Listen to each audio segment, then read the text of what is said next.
Hasil survei Indobarometer mendapatkan kepuasan publik terhadap kinerja Presiden Joko Widodo cukup tinggi. Hasil survei juga menunjukkan keinginan publik yang terbilang cukup besar agar Jokowi kembali menjadi presiden pada periode berikutnya.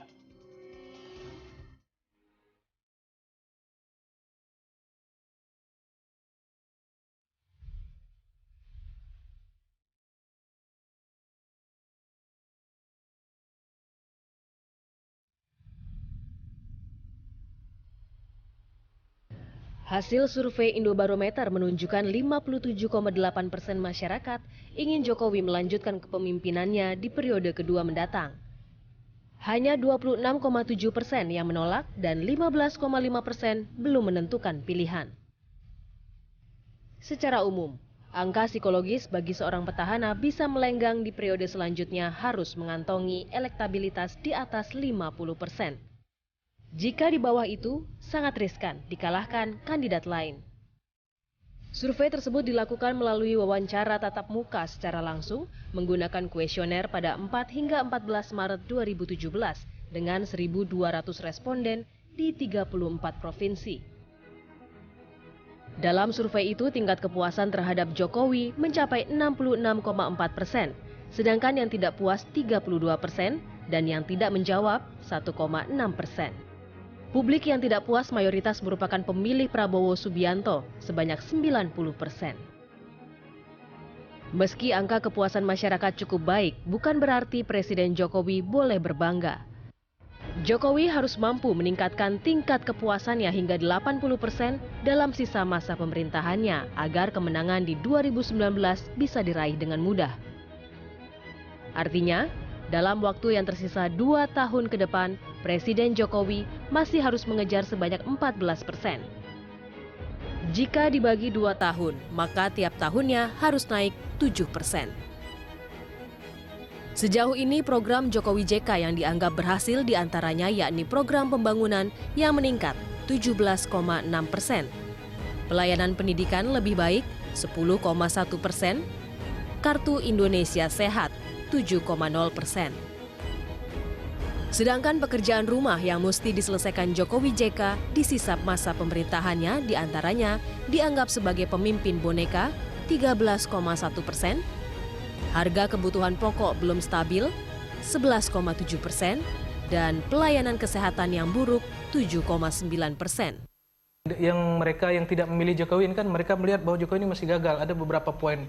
Ini bisa menjadi PR ke depan supaya Jokowi bisa memperbaiki. Yang terutama bagaimana beliau bisa melepaskan image di masyarakat bahwa beliau ada pimpinan boneka. Kemudian yang kedua stabilitas harga sembako. Kemudian fasilitas pendidikan, fasilitas kesehatan, kemudian ekonomi. Dan juga terhadap ada yang di sana juga muncul isu terkait dengan pro dengan Cina. Tapi apabila Jokowi bisa melepas atau menjawab persoalan-persoalan ini, saya pikir elektabilitas dia ke depan tentu akan meningkat. Bagi pengamat politik J. Kristiadi, kelemahan Presiden Jokowi sebagai pemimpin boneka, di praktik sehari-hari hal itu tidak terlihat.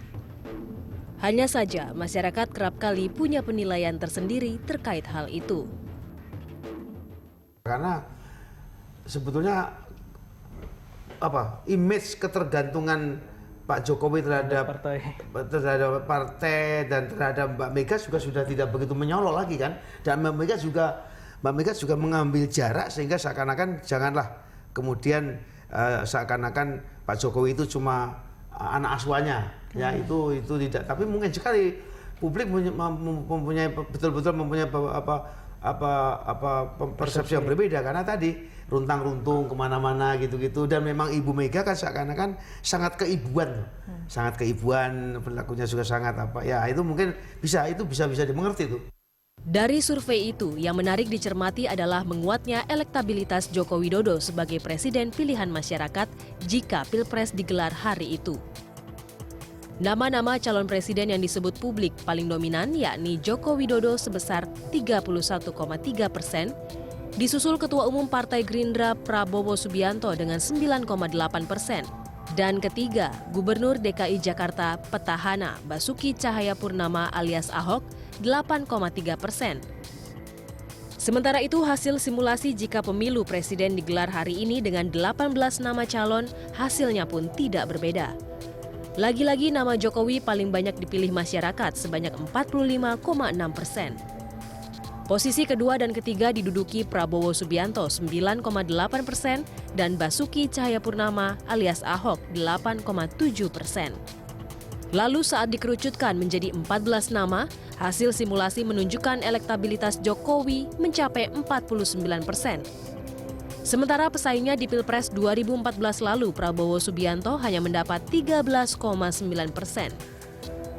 Terakhir, saat diadu head-to-head dengan Prabowo, dukungan terhadap Jokowi mencapai 50,2% dan Prabowo 28,8%. Nah, kita sudah adakan survei kalau pilihan calon presiden, kalau banyak nama itu elektabilitas paling tinggi itu Pak Jokowi, angkanya 45% ya.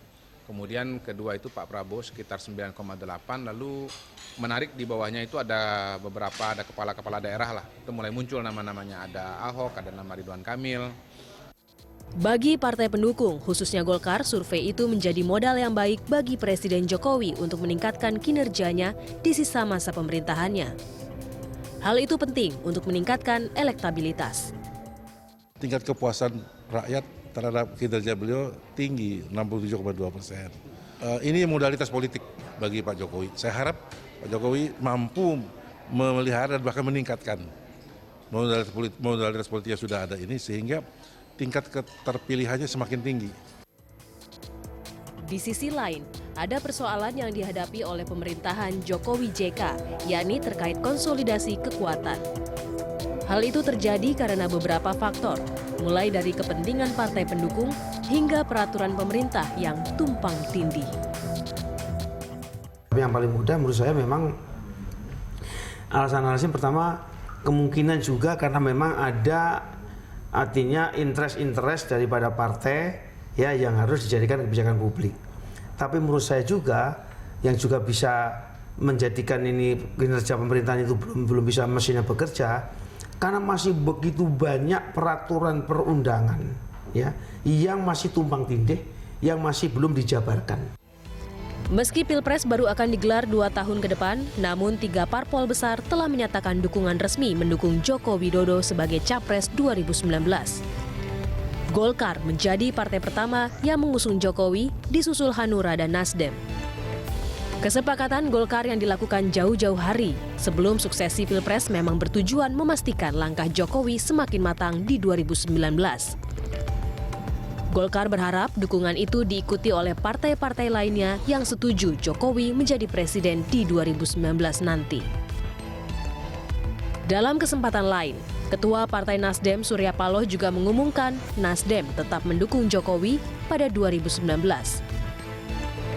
Nasdem menyampaikan dukungan itu bertepatan dengan deklarasi dukungan untuk Ridwan Kamil sebagai bakal calon gubernur Jawa Barat periode 2018-2023. Hal serupa juga dilontarkan Ketua Umum Hanura, Usman Sabtaodang belum lama ini, usai pengukuhan pengurus Dewan Pimpinan Pusat Partai Hanura di Bogor.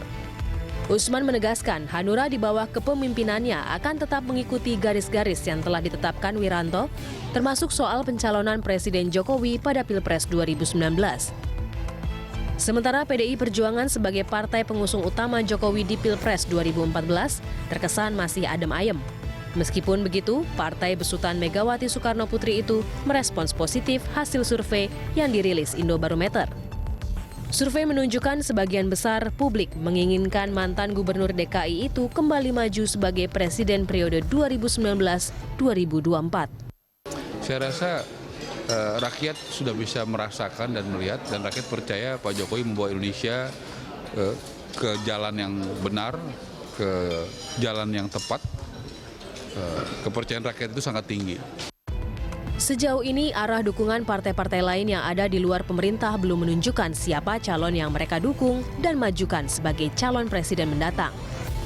Situasi itu tentu menjadi peluang yang dimanfaatkan oleh partai-partai pendukung pemerintah, khususnya ketika mengetahui elektabilitas Joko Widodo masih tinggi. Tanpa mengecilkan makna survei, fakta membuktikan pemerintahan Jokowi JK sukses membawa perubahan dengan berbagai kebijakan yang dikeluarkan. Joko Widodo juga dianggap berhasil menyelesaikan sejumlah persoalan tanpa melupakan masalah-masalah lainnya.